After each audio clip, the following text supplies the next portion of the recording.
بسم الله الرحمن الرحيم. الحمد لله الذي أنزل على عبده الكتاب ولم يجعل له عوجا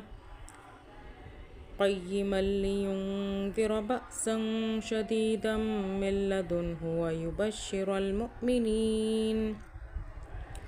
الذين يعملون الصالحات أن لهم أجرا حسنا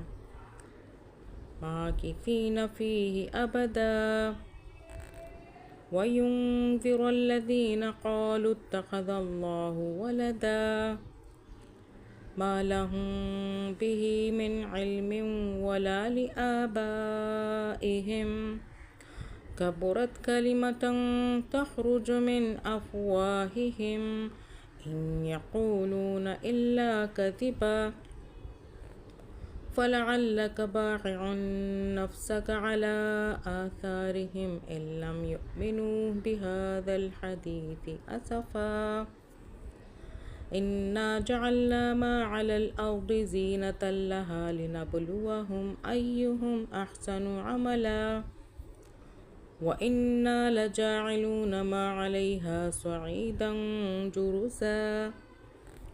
أم حسبت أن أصحاب الكهف والرقيم كانوا من آياتنا عجبا إذ أوى الفتية إلى الكهف فقالوا ربنا آتنا من